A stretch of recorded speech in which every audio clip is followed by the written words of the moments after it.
Most D&D campaigns use one of three types of big bads, whether you realize it or not: the villain, the beast, or the evil society. So if your campaign isn't quite landing, it could just be the big bad that you're trying to use.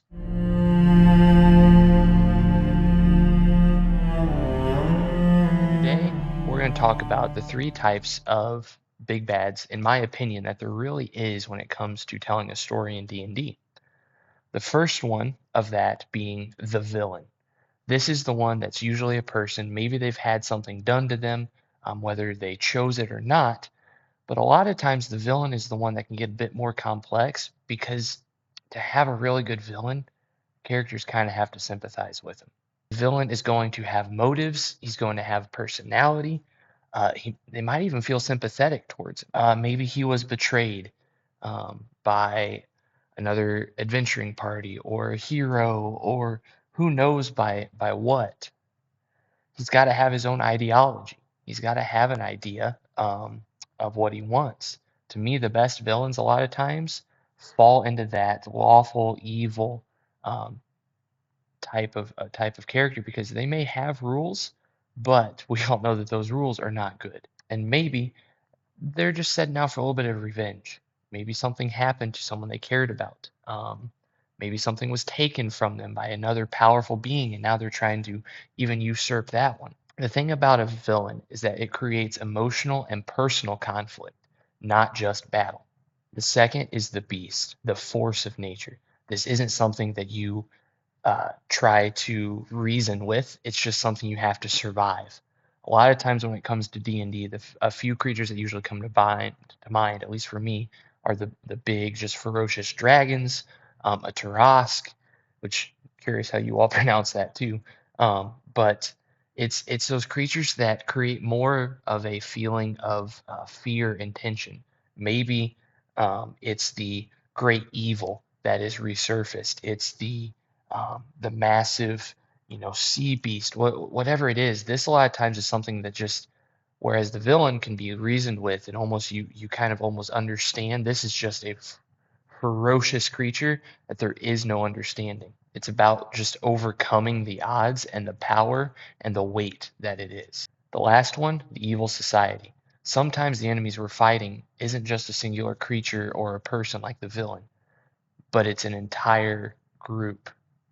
We all know the stories of the cults, of maybe the corrupt king, secret orders, and all this stuff. That avenue can be really interesting because you can bring in a lot of different types of characters in order for the your players to interact with. There might be heroes or other NPCs along the way that even start to kind of get turned and shifted towards, and maybe they become a part of the secret society, this evil organization that's taking over the town, and then multiple. The thing about running something like an evil group or a society like that, like a secret order, is you have to keep in mind that the party or players are not just fighting a singular enemy, they're fighting multiples. Maybe there might be differing outlooks on this cult's ideology, but they're going to encounter a lot of pretty interesting um, situations, assuming that you allow the idea that there's multiple types of people working together for the same goal. You want it to feel like that the characters aren't just fighting against a singular enemy, but about something much larger than themselves. There are so many people, they're so well connected that it feels like they almost to the point that they have no escape. Because no matter where they go, whatever it is that they're fighting, whoever it is, there always seems to find a way that a couple of weeds pop up, and they're never quite sure where they come from. Each one of those big bads tells a completely different type of story. So whichever story you're trying to tell, if you're looking for a more emotional one, I would and morals and things like that, I would point you towards the villain. If you just want them to sort of stop the world ending creature, or the the giant dragon that has awoken from its slumber, or the ancient god that's been forgotten and is now trying to retake all of its power, then go towards the beast. That's that overwhelming thing that it just feels like there's no hope, and you just hope that you survive it and you can do enough to mitigate the damage. Or if you're looking for a little bit more social intrigue, a little bit more maybe mystery and things of that nature, typically I would point towards the Evil Society. That allows a lot of really cool role play moments, a lot of investigation and things like that. And it's a really cool way to maybe reveal certain characters to your party that they thought were with them, maybe never were, or have turned since the campaign started. Even though each one can tell a different type of story, sometimes you can mix them together. Maybe the villain has their own secret society. Maybe the big ferocious dragon has found a way to turn one of the sort of minor villains um, into one of their lackeys, and now they're using them. It's really cool ways to sort of broaden the horizons and use the societal pressures of different aspects of each one to influence the game and what your players are having to interact with and what they're having to do. Even though each one can tell a different type of story, the best campaigns know the type of story they're trying to tell. That is the most important part.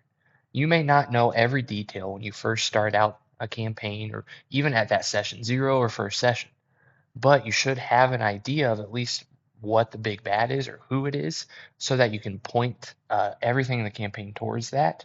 And the way that I've always done it is I start with the big bad and kind of work backwards. That doesn't work for everyone.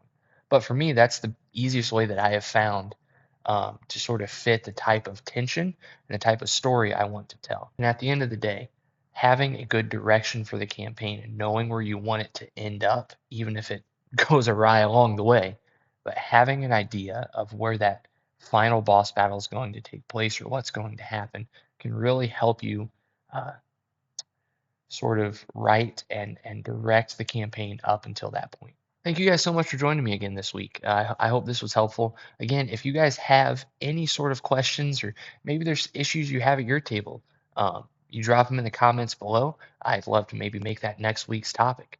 Thank you guys for joining me here on For King and Castle. I hope you guys learned a lot. I know I always have a lot of fun doing these. Stay tuned for next week's video. I can't wait to do it for you guys. It's going to be really exciting. Come on back. Appreciate you guys being here with me. And this has been For the King. And I am Castle. Thank you guys so much for being here. See you guys next week.